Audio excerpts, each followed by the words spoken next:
This is the Absolute Business Mindset podcast, created and hosted by Mark Hayward. I'm a corporate employee with an entrepreneurial mindset. This podcast will help and support you with new ideas about business. These are my thoughts, ideas, and comments. Today we have Michelle Prince, who we're going to talk about a varied career with a relationship with Zig Ziglar and publishing and being coined America's productivity coach. So hello, Michelle, how are you? I'm doing great, Mark. Thanks for having me. Oh, it's been my pleasure, my pleasure. So we've got quite a lot to talk about, but as I said to you before we started, on your sort of web life, there isn't a lot about your backstory. So do tell me about how you started, maybe your major, what catapulted you into this sort of life. Oh, wow. Yes. So it's an interesting story because it started with Zig Ziglar, but it also kind of wrapped up with him. I met Zig at 18, when I was 18 years old, just getting ready to go off to college. And that made a lasting impression on me that I knew I wanted to do something in personal development, motivation. I just loved Right. it. And so I did. I went to college and I studied business, and I did I had a double major also in communications. So that kind of helped set the stage. But I said to him, I'm going to work for you one day. You just wait and see. But by the time I graduated college, I had kind of forgotten about that. And so I was looking for a job and I ended up in sales. And my Right. very first job out of college was in sales selling copiers, which not your dream job, let me tell you. Yeah. But yeah, I mean, tough job. Great experience though. Yeah. But the funniest thing happened as I was cold calling on businesses in the Dallas area here in Texas. I just coincidentally, if you believe in coincidence, which I don't know that I do, I coincidentally cold called on the Zig Ziglar Corporation. And I didn't even Right. know they were in the. So here I am cold calling, trying to sell them a copier. And then immediately I remember, that's right, I'm supposed to work here, And it's a long story. I'll make really short. I basically stopped everything I was doing. I'm like, do you have any job openings? I'll do anything to work here. And had a job in sales for Zig. And so I was 22 years old and, just starting off my career. And so that Right. was really the beginning of my corporate experience. But about 3.5, 4 years in, wonderful experience, best experience ever I've had working in a company. I decided to quit Ziglar because I had an opportunity to go into software sales. Right. And it was back in the day, I don't know if you're familiar with like the dot-com boom, Yeah. when things were just exploding in technology. Yeah. And I had this opportunity, and it was, I'll be honest, a lot more money. And I was 20 something years old, and I had to choose between following my passion or following the money. Yeah. And I followed the money, unfortunately. But fortunately, because I wouldn't be on this podcast had I stayed at Ziglar, truthfully. Because then I spent the next 13 years in the true corporate America, and it was not Yeah. as fun as working at Ziglar. But I was successful. I had all the things that I climb a corporate ladder. I wanted to travel. Excuse me. I wanted to, make more money and do all those things. And I did. But what I found was the longer I did that, the more I was just so unhappy and so unfulfilled. And whenever I would sit and think about, well, if I could do anything, what would I do? I kept coming back to not necessarily Zig himself, but what he stood for, motivating people, encouraging people, inspiring. But I didn't know how to do that because I was in sales in Mm, software, and it mm, was kind of the golden handcuffs. mm, I mm, wanted to leave, but I mm. couldn't because, we were so accustomed to that income, really. Yeah. So it was back in about 2008. I had this stirring in me. I knew I was supposed to leave corporate at some point, but I didn't know how. But I knew one thing: I wanted to write a book. And I, at the time, didn't have this ambition to write a book to build a business. Truthfully, I just wanted to write down my story, mostly for my kids. I had two at the time, and I just Mm, wanted to get my thoughts on paper. And I mm. did. And I was so blessed to have Zig Ziglar write the foreword to that book. It's called Right. Winning in Life Now. Yeah. And I published it. It was done. And you know what, Mark? I didn't do anything with it. I didn't even tell anybody about it. I, I'm embarrassed to say, but I'm still working my corporate job, and Yeah. it just was something I did, but I never I never really put it together that it could be a springboard for me to do more. So somebody challenged me one day and said, you know, I know you want to make a difference. You talk a lot about that, but you can't make a difference if you don't share your story. Mm. And it was just what I needed to say. And what am I doing? And so we did an official book launch, and that's when things really started to change. And the book hit bestseller in a couple categories. I started to get phone calls to speak, to do some coaching, all based on what my book was about. Yeah. Didn't happen overnight, but little by little, it grew and it grew and it grew before I knew it. You know, that this is what I do full time. And there's so much more to the story, but I definitely spent a lot of my years in a very different industry and corporate America. And so making the shift to entrepreneurialism was all new to me. Oh, And that no. was only 10, 12 Right. years ago. So you've covered some of the things which we're going to talk about, but I just want to drill down before we get into your books and your speaking and etc. So so selling in America is a sort of given. I think a lot of people, it's a lot more advertised and a lot more persuasive in the US than perhaps the UK. Because I give a point. I'm just about to do something about consultative sales, which is very different to what it sounds like what you were doing, which was cold calling, and you had 100 people in that day, and 50 would put the phone down on you, and 25 would listen and then do nothing, and then you'd get to 5 or 10 that might sell. So did you think the actual sales technique, the sales skills that you developed actually helped you further on down the line? For sure. Absolutely. And especially because as an entrepreneur, you have to sell yourself. You have to Mm, sell your business. And really, we're all in sales, no matter what your title is. mm, You're selling something. You're selling mm, yourself or a product or a service. mm. But yeah, I also think it just gave me a lot, you know, whether you're selling a product or a service, because I moved into some consultative sales too. Okay. It's just knowing how to serve a customer. At the end of the day, Yeah. that's all sales is service. And Yeah. Yeah. and if you can really look at that as a positive, I think that did help me in growing my business, because Mm. it's not a manipulative sale if it's really serving somebody. Yeah. So uh, it made it a little bit easier for me when I was doing my own business. It wasn't like I was selling, you know, what I was trying to push. It was what Yes. I knew would help somebody. And on this consultative sales, one of the things that I'm going to bring out is the fact that you've got to believe in what you sell.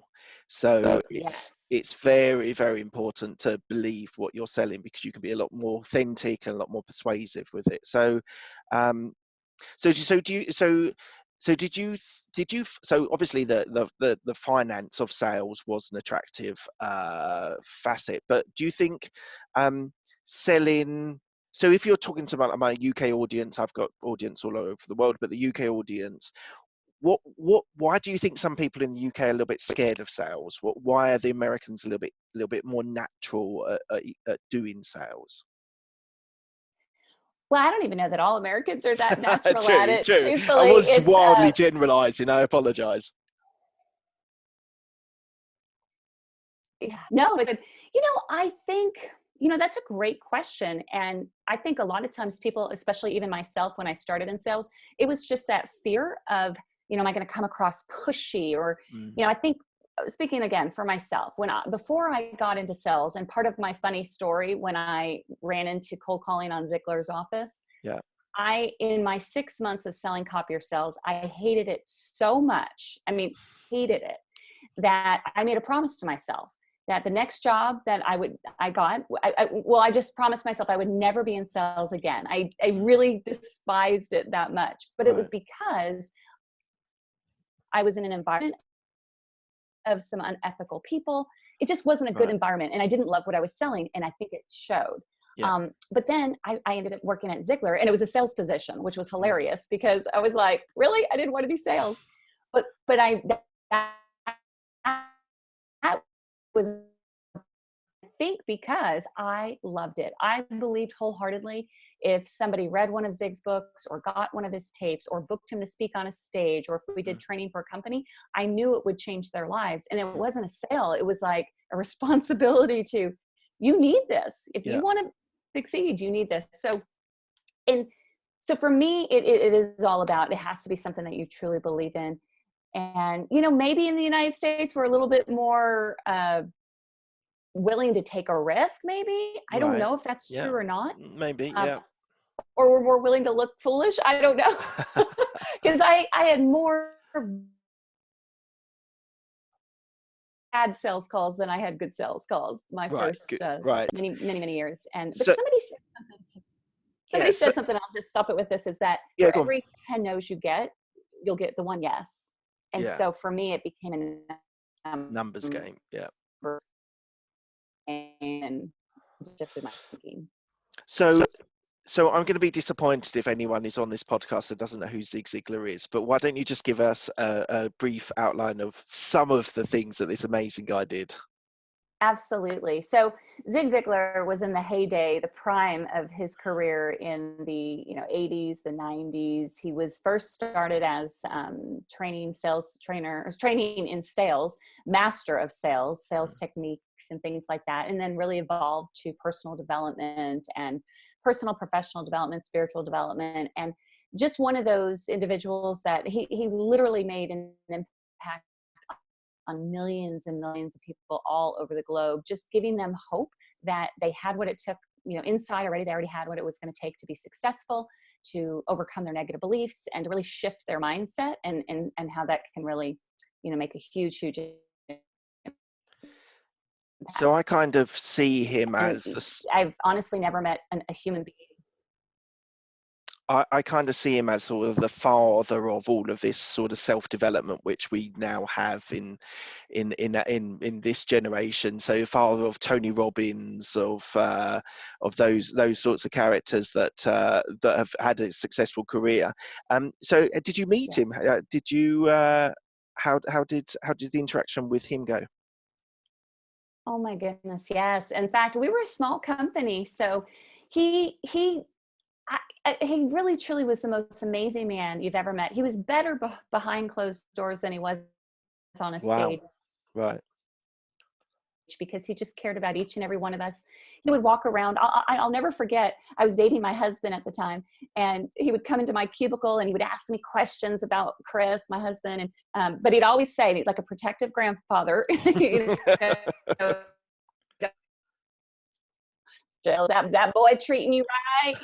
You make sure he treats you right. And he just cared about us all. And one of my favorite memories, and this just speaks volumes of who he was, on Christmas morning every year, instead of opening gifts with his kids, his grandkids, he would get on the phone and call every single employee, even the ones in the warehouse that he may not have encountered very often. And he would call them just to say thank you. Oh, Thank bless. you for That's what you do. amazing. Yeah, just an amazing, amazing man. And so how many was in your company at Zig Ziglar? At the time, so that was in 1994, there were probably about 80 employees. I'm still very, very involved with Ziglar now, and it's just a small company, under 10 Yeah. employees. So it's shifted through the years. And of course, he passed away 6 years ago. So Yeah. things have shifted. But the legacy Yeah. continues. That's part of what my passion is to keep that going. Yeah. So so we're going to talk about your books. So as you said at the start, you said your first book, Winning in Life Now. So I'm interested because I've done a little bit of research on it, and you talk about living your extraordinary life, being successful, being happier. So tell me about your starting point of your whole book career, because we can talk about your publishing in a little while. But what was the drive to release that first book? So the first book was me, more of that internal struggle of, I know I'm supposed to do more. I wanted to make a difference. I knew I was supposed to leave corporate, but I didn't really know how. And I wanted to write a book. Well, for years I kept saying, who am I to write a book? I don't have a story. I'm no Zig Ziglar. Yeah. Stopped me in my tracks. And then one day I was actually at a live event and I was listening, and I just had that epiphany moment of, wait a minute, I do have a story, and it's not that it's that great, but I have a heart to help people. And if it helps one person, Yeah. it's worth writing. And even if that one person is my son. So I wrote that book with really no intention of it doing anything. And, but that's what really got everything started. So And you said you when you first published it, you didn't really publicize it at all. It just sort of went out without a lot of PR. yes.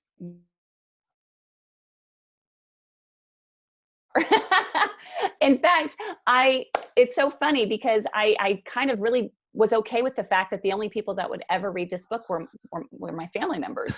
And I was okay with that. And because I felt proud that I did this, I published it. And then when somebody challenged me, and really kind of pushed me and said, you've got to share your story if you want to help more people. Mm. And she was right. And so I said, you know what, I do need to do something. And so that's when I really became a student of marketing and publishing in bigger ways, and Yeah. made a commitment to do an actual book launch. And Yeah. that book launch is what resulted in the book bestseller status and Yeah. the beginning of so much more. So we'll get to all of that. I'm just interested. How did you get your first book published? Like, because you always hear the story of you send it to 50 people and you get 49 refusals or whatever. Was it the same for your experience? Well, yes and no. So I did know a couple publishers just through some connections that I had through Ziglar, and I spoke to one or two of them and found out really quickly that I was not willing to give up all the rights to my book and all the profits. Right. Yeah. And that's what happens when you get a traditional publisher. You literally hand it over to them and they get the benefit of it. Yeah. And so I'm one of those people that I just know there's always got to be another way of doing things. If it's done this way, there's got to be another way, and I'm going to figure it out. So I decided that if I'm going to do all the work to write the book and I have to do all the work to market the book, I should get all of the benefit of the book. So I figured out how to self-publish, and I just learned everything that I could.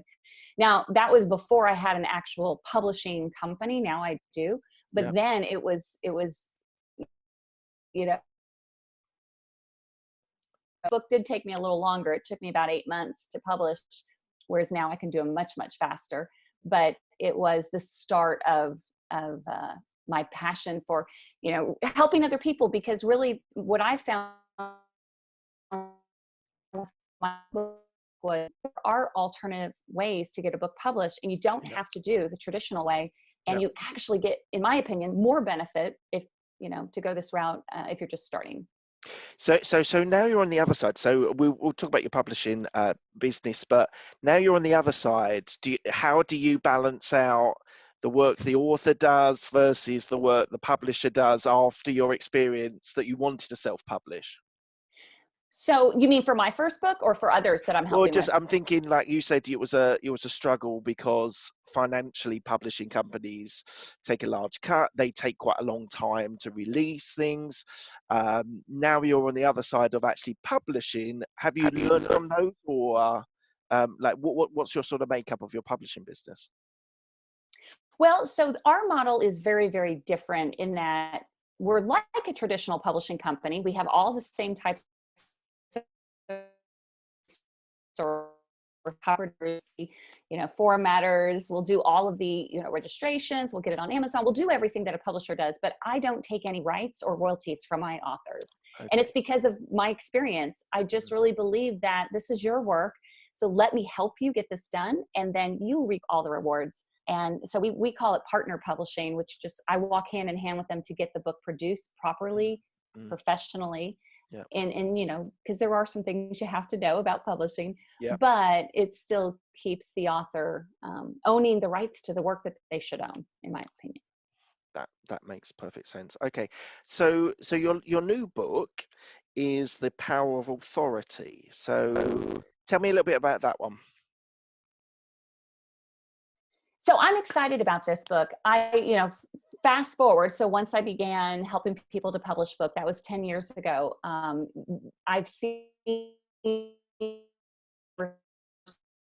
book really radically opens opportunities. It happened for myself, but then also for business owners. I see that a book is that business card. I mean, I say it all the time, your book is your business card. I wrote a book titled that because it's true. You know, if you're looking for a way to stand out from the competition, I mean, especially if you are in an industry that has a lot of competition, like dentists and doctors and real estate agents and lawyers and, Yeah. you know, even entrepreneurs. I mean, we have to differentiate from the competition. And a book is a great way to do that, because when somebody sees that you're a published author, instantly, even before they read your book, they see you as that credible expert, the authority. Yeah. And the book is kind of a play on words. You know, you can't spell authority without author. Yeah. So that's why I call it the power of authority, because because you really can leverage that authority by taking what you know and putting it into a book. So you've said, I can't remember where I read this, that everyone has a book in them. Everyone should be writing their story, or writing if they're an expert in an area. Why should I write a book? Well, for a reason of business, I would say because we do business with people we know, like, and trust. Mm, And one of the best ways to get to know, like, and trust someone is to know their backstory. mm, And even, perfect example, even before we started this podcast, you know, just when we were talking one-on-one, you were saying, tell me about your backstory. We mm, want to know everyone's backstory. We want to know, yeah, it's great that you're successful. It's great that you have this business, but I want to know, how'd you get there? You know, mm, why are you so passionate about, you know, for a dentist, just why are you passionate about oral health, or what made you want to get into real estate, or, mm. you know, those are the things that I feel like most of us want to know, and that's how we connect. I mean, there's so many people we can buy from, but we tend to lean toward the ones that we have a little bit of knowledge of why they do what they So do you think do. it's do you think And it it would just be happens to good? be a great way to do that. You are already doing that. Well, in a way, I sell a little bit of myself on my podcast. I share a little bit. Oh, I share quite a lot actually about my experiences and my skills that I've developed. I'm interested though, the slight difference between writing a sort of autobiographical, this is how I came to be here, Mhm. versus someone writing that I am an expert in something else. Do you view, is one more preferable for you, or is it all part of the same story? It's all part of the same story, because you can't separate who you are from what you do necessarily. Mm, There's a great exercise that I have all of our authors go through to really get clarity on what their story is. To think about first, what are they passionate about? Because your mm, passion, it's a big deal. And it's, mm. you know, you don't want to write a book about something you're not passionate about, because honestly, you're going to be talking about it a long time. You know, so there's got to be passion behind it, you know. But that it's not just passion though. It has to be, okay, then where do you have experience? And a lot of our experience, yes, there's professional work experience, but we also have a lot of personal experience that makes us who we are. Mm, And our story is our story. We can't change it. So mm. it's what aspects of my story that include passion and experience can I share with someone else that can help them to either get farther along personally down the line, or maybe to help them. It's kind of more of like, think of it as if you were sitting at lunch with a good friend and they're asking like, hey, how did you do this? How did you start this podcast? Mm, You know, like, I want to know everything you've done. You're not just going to just go through the autobiography part of it. You're going to have yeah. a little bit of, well, here's backstory, here's why I did, here's how I did it, here's how you can do it too. That kind of thing. So so one of my questions is, what is more important as an author, and perhaps as a keynote speaker, as a someone sort of promoting themselves? Is it important to have skills, so skills in publishing, authoring, podcasting, whatever it is, or is it to have self-belief in that your message is important to tell? Oh, that's a great question. I think both are important, but it has to start with the self-belief. And, you know, I help people when they're trying to become speakers as well. And one thing I tell them is, I think most people would much rather have an imperfect speaker on a stage that speaks authentically, that Mm, is real, that somebody can relate to and say, wow, that person's just like inspiration than to have somebody who has just the perfect way of delivering, but there's no authenticity. It's not coming from the heart. So I think that in order to speak authentically, you first have to have that internal belief, and you have to know that, I do get passionate about helping people tell their stories, because I know that I know that I know not only will it help other people, but it just opens up so much more for that person. Mm. But if I didn't have that authenticity, it would show on stage or anywhere else. So the self-belief is what starts it. And then because you have that belief, that gives you the opportunities to share. Yeah. And then you work on your craft every time you speak, every time you do a podcast, every time you, write a book, you're getting better and better and better. So I'm actually going to do a talk in a couple of weeks. Now I've not done very many, but I'm actually doing one in Birmingham in the UK in a couple of weeks' time. What advice would you give me as a relatively new Great. speaker? Okay, so my advice would be, because it's so hard as a speaker, maybe you don't get nervous, but a lot of people do get nervous when they speak, is to really focus on the fact that you are there to serve. You're not there to be a speaker. You are there Yeah. literally to share information that's going to make an impact in somebody's life, personally or professionally. And when you kind of take I always am very visual, and so I almost visualize before I speak. Like if I'm nervous, it's because I've got the spotlight on me. I'm focused on me, me, me, Mm. me. But if I turn that spotlight around to the audience and say, no, I'm here to Mm. show away, Mm. because you're there for a purpose and not about you. So that would be my first advice, is to really think about and just convince yourself that, look, I'm just here to serve. You don't get nervous sharing that information over coffee. Yeah. So it's the same as if you're on a Yeah. stage. And do be authentic, not to be afraid to share your story. Now, I know, and maybe this is a difference, I don't know if it is, but in the United States, maybe we are more open. But I really think every single person craves authenticity, and Yeah. to just be real, and to let people know, like, hey, I've made mistakes, or I've failed at this, or here's what I learned because, of my failures. I Yeah, think and that's important. part of what it's a sort of like where I got to in podcasting is the sort of background, and so I'm going to take Nice. them a little bit through my story. But I like that idea of that. Although I'm telling my story, it should inspire, it should assist, it should help other people. I should be serving them rather than supplementing my ego because I've got a speaking gig. So I think that's a really, really good idea, and I think everyone who's listening that's in this sort of area, that we should always think, because a lot of this podcast stuff is, for me, is so I've talked about this quite a few times, but in my 20s, I didn't really have a mentor, a sort of business sort of assistance. It wasn't until I got into my 30s that I really found that person that's really been able to impact me. So I sort of do this for those people to sort of give them tools, techniques, tactics, sort of ways that they can get their leg up on in the corporate ladder, or whether it's in their business.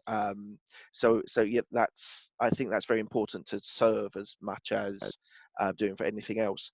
So I just mentioned about mentors. I just thought, so apart from Zig Ziglar, have you had a mentor that's helped you with publishing, or keynote speaking, or coaching, or Yes. authoring? Good. I'm glad you said yes. All of the above. Well, yes. So I'm a big believer in this. I cannot tell you how much my business grew because I've had mentors, Yeah, and I had to invest in mentors. And yeah, I highly encourage, and I know it's scary when you're starting out, but I remember giving a credit card to my very first mentor and saying, like, I don't have anywhere near this amount of money, but I believe in it enough, and I believe in myself enough to do it. And you know what? I've never had a situation where I didn't get a return on an investment or more, because when you invest in yourself, you're committing to, like, I'm going to do this. And yeah, so I have had a coach for building a business. I've had a coach for my speaking. I definitely have had coaches even for like the running a business kind of thing, Mm. to publishing. Actually, I didn't have a publishing coach, but I definitely am a publishing coach to a lot of people. And I look at it as, it's kind of like if you're, those moving sidewalks that are in an Mm. airport, you know Yeah. what I'm talking Yeah. about?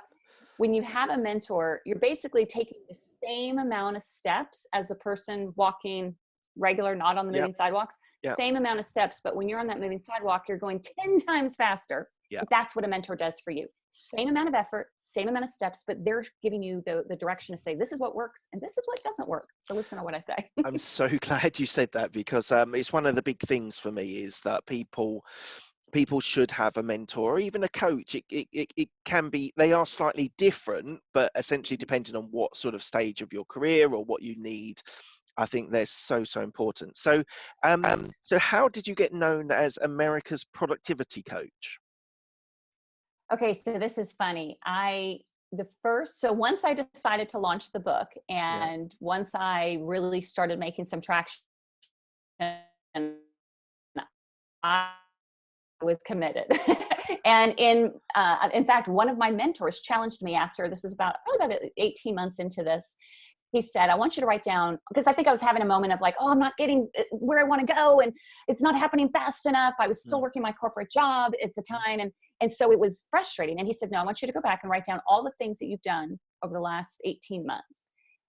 And it was shocking. I accomplished more in 18 months than some people do in a 10-year period. And it was Yeah. because I was just so focused, Yeah. and not knowing that was so unique. That person pointed out to me. And so they're actually the ones who started that, calling me the America's productivity coach. And so for their clients, I would help people with productivity. When I was speaking, I was always talking about taking massive action. How do you Mm. do that? How do you take massive action in writing a book? And so I decided to write a book called Busy Being Busy, but Getting Nothing Done. And it was really just I started to think it was funny that everyone I met, no matter if they were CEO of a company, stay-at-home mom, college student, everyone I met, when I'd ask them how they're doing, they'd always have some form of saying how busy they are. Like, Yeah. oh, it's so busy. Life is crazy. Yeah. I mean, I think I did that even when we got on our podcast today. It's just this natural, like, we're so proud of how busy we are. Yeah. And then, but it hit me, and I'm like, well, but are you busy being busy? Or, Yeah. I mean, really, are you getting anything done? Are you getting anywhere closer to your dreams and goals? Yeah. And so that's what really launched me down the path of writing that book. And I do a lot of speaking in corporate America on productivity, on that topic, because Yeah. frankly, we all suffer from procrastination. Yeah. So yeah, so I, it's just part I, of what I do. so totally agree. Productivity. So I just did a podcast a couple of weeks ago about being busy and being productive, and that there is a distinct difference. And I think it sounds like you've talked a lot on that. I see so often people in my role who have meetings all day and they rush around and they think they're so busy and they're being Yep. so productive, when actually, when you actually, well, I don't challenge them, but if I challenge them and said, how much deep work did you actually do Yeah. today? How productive were you in what your role was? They probably would say, oh, but I had loads of meetings. It's like, That's well, not productive.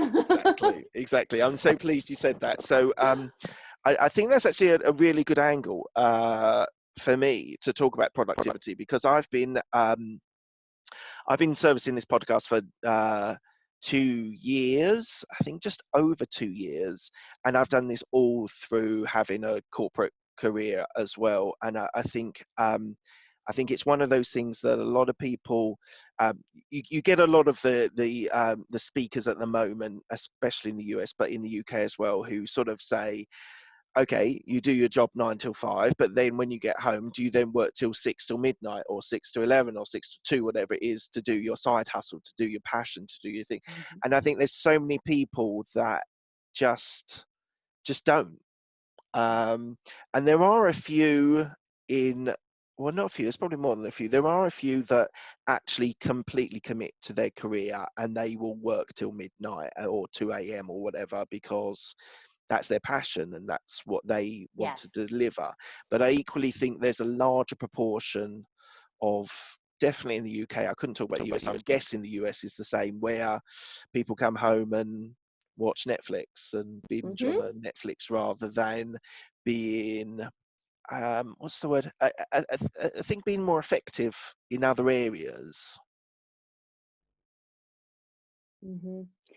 I Um, think I know. I think I can relate to that because for those years that I was in corporate America, I did that. And it was, I was so unhappy and unfulfilled that I didn't have any other passion. I mean, I do my mm, job, I come home, I take care of my kids, and I'm exhausted. So I think the key factor here is finding that thing that lights you up, that yeah, passion, like you do this podcast so frequently.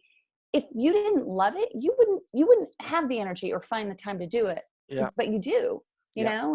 and that's what happened to me. I found the time to write a book and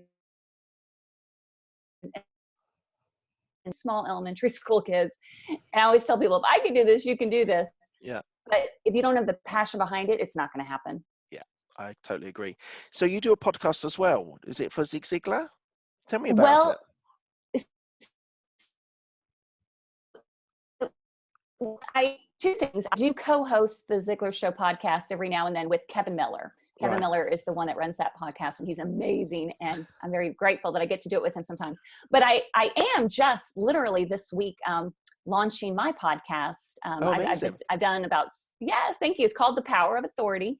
And we're talking to people that are leveraging their story, and whether it's to leverage it to write a book, to build a business, to do a podcast, there's so many different ways to share your story. Mm. And so I've done about 7 interviews, and so we're going to Oh, launch it good. and kick it off this week. So Oh, yeah, congratulations. You'll have to send me the link, because I think there's going to be quite a few things that I'm going to ask for you I to send will. links with, and we can put that link in the show notes, and Oh, people do thank check that you. out. We'll have to have you on the show Oh, too, of as you're, course, of course. like I said, your story doesn't have to be in a book to make an impact, but it's Mm. certainly does help you open doors. But a podcast is the same equivalent of sharing your story. Yeah, it is now. It's sort of like, even 10 years ago, when podcasts were around, but no one was listening to them, everyone wrote books. And for the last, I don't know, 50 years, everyone wrote a book, and that gave them credibility to do everything else they wanted to do. I think now, with technology as good as it is, that they can do a podcast or do a YouTube channel, Yes. and get to people in a different format. So for me, I've never, well, I have thought about writing. I've partly written 2 books, never completed either of them.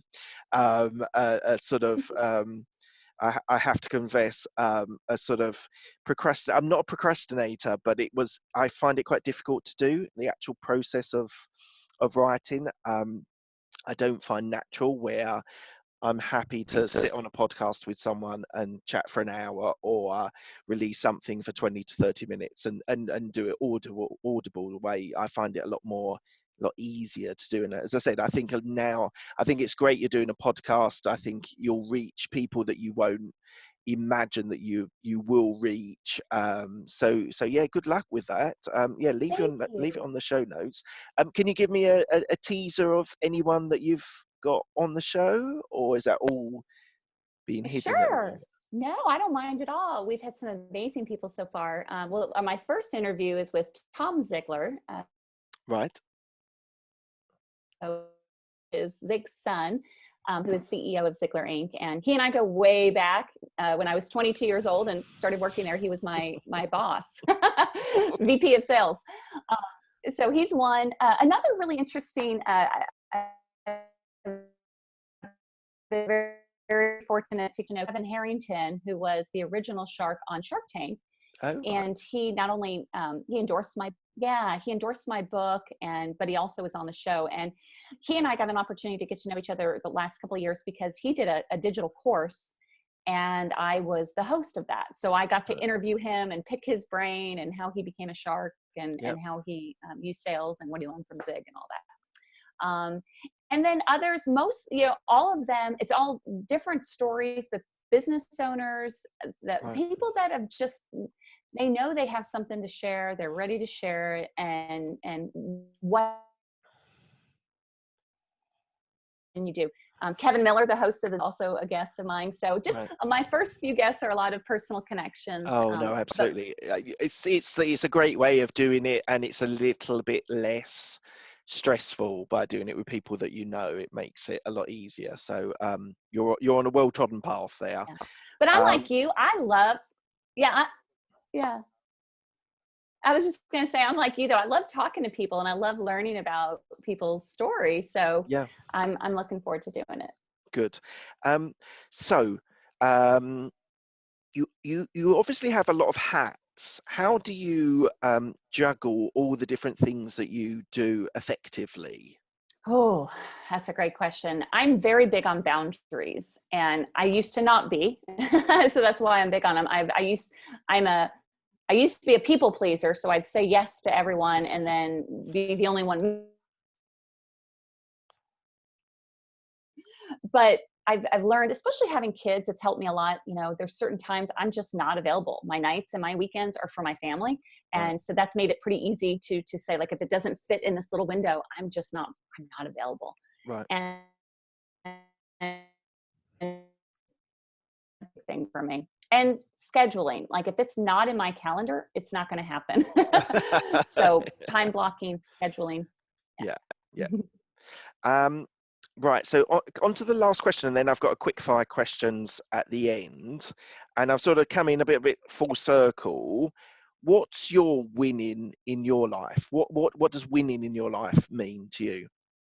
I love that you asked that. I ask that when I speak to my audiences, and Okay. I think that's important. You know, for me, it's shifted so much. When I was young, I thought it was a career and money and all of that. And even as I wrote my book and started speaking, was going after success. And I've really realized in the last couple of years, it's family. I mean, at the end of the day, I'm so incredibly blessed with, you know, husband and two kids and parents that are still living and, you know, supportive. And I see the importance of that, and just that coupled with, you know, finding ways to help other people, and Mhm. less about the success and more about the serving. Yeah, that makes sense. See, my life at the moment is um, creating pockets in my schedule where I have family time. So you say it's Yes. very important to you. It's very important to me. I've got young children and a wife and a dog, and it's all very important to find pockets where because I do some things at the weekend, which is not great because it's my time that I get to spend with my kids. But I definitely find you need to have that it's not always downtime because Balance. kids can be, but yeah, balance to service what makes me happy as well as what makes everyone else happy. So I think that's so important. I think that's a massive thing. So thank you for that. Okay, so I've got 5 relatively quick questions, but they don't need like quick answers. Depends on what the question or what the answer is. So what's the best decision that you've made in your, I say career, but it could be life? You know, I thought about this question, and I have so many different answers because I have different decisions depending on the category. Like I have decisions personally, but you know, I really have to say one of the best decisions I made was in 2008 when I just stopped doubting myself and said, you know what, I do have a story. I have a heart to help people. I'm going to write a book, and with no intention. Had I not done that, it's not even just so much what's happened in my life. I'm very grateful for what has happened with the business and all, but I've seen the transformation of other people who've been inspired by my story and Mm, how their lives have changed. yeah, And I really can't, that is one of the very best decisions I've ever made, is to just follow what I felt like I was being called to do, and to do it and to see the results is just, not just for me, but for others, is that's amazing. brilliant. That's brilliant. So what's the best piece of advice you've been given? I've had so much advice through the years, especially All with good? mentors. I'm sure Uh, probably not all good. yes, yes. It's something my dad said. I think I was in high school, and it's one of those that a lot of people may not agree with, but for me, it really made an impact. Was, to follow your passion. He would say, follow your passion and the money will come. Don't chase the money. And, for a lot of people, they say, don't follow your passion because you'll never make any money. And I'm glad I followed my passion. Now, I had to learn how to run a business, and Yep.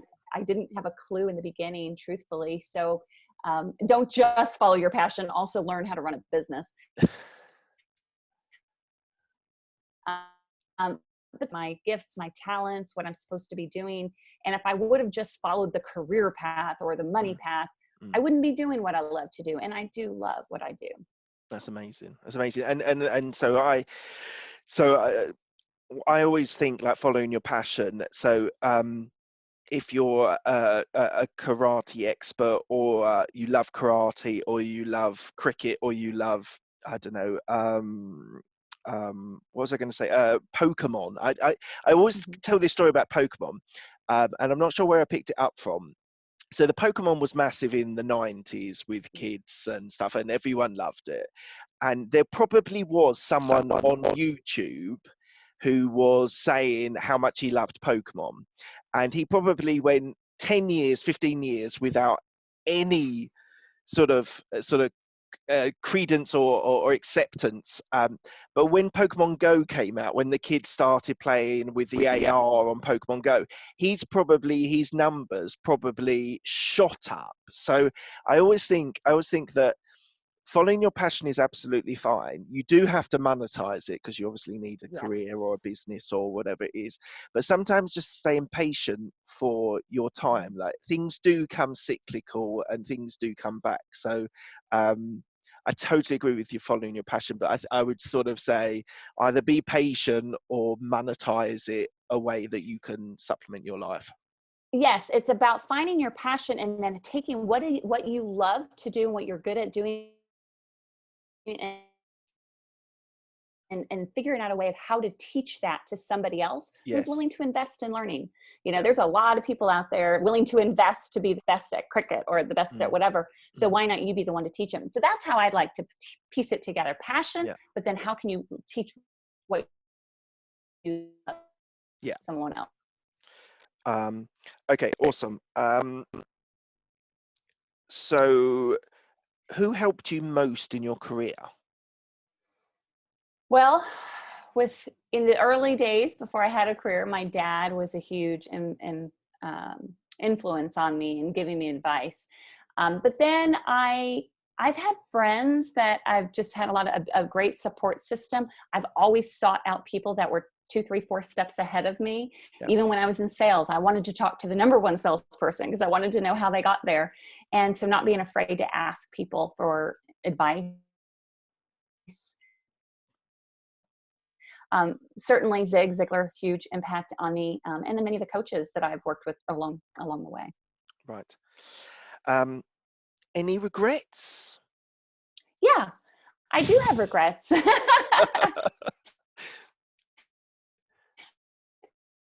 No, I don't think I could get on this podcast and not. Well, I mean, I don't have a regret necessarily on. I believe that we make mistakes to learn very important lessons. And I have had my share of mistakes in my business and in my life, frankly. But one regret that I'm still learning about is the importance of, just because you can do something doesn't mean you should. And especially when you're growing a business with a young family, when I first started and then I started to get traction, I was so excited, and I was out speaking all the time and traveling and doing all these things. And then one day I just woke up and I'm like, whoa, this isn't my season for that because I still have young kids. So do I regret running after some of those things? No, but was it the right timing? I don't think it was. And I have a few regrets about missing a couple things here. Now, they say there was nothing I missed, but you know how mom guilt is.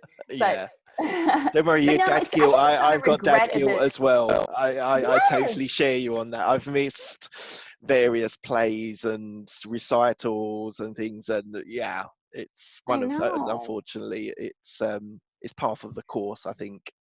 But they learn too, right? And Yeah. so Oh, so it's not it gives them a good priority to understand that careers and businesses are important. So when they get older, they can look after themselves. exactly. No, that's so true. So I think regrets are more lessons Mm. than anything. But yeah, that's one of them. Last question. What are you most proud of in your career? Oh, I just came off the 2 weeks ago to have my event. I do this event once a year or twice a year, but once a year in Florida called Book Bound by the Sea. And anyway, it's a 3-day event where we help people to get their story out and publish it. And I see every time we do these events, and I'm so many times I'm like, why am I doing these? Should I keep doing these? Events are hard.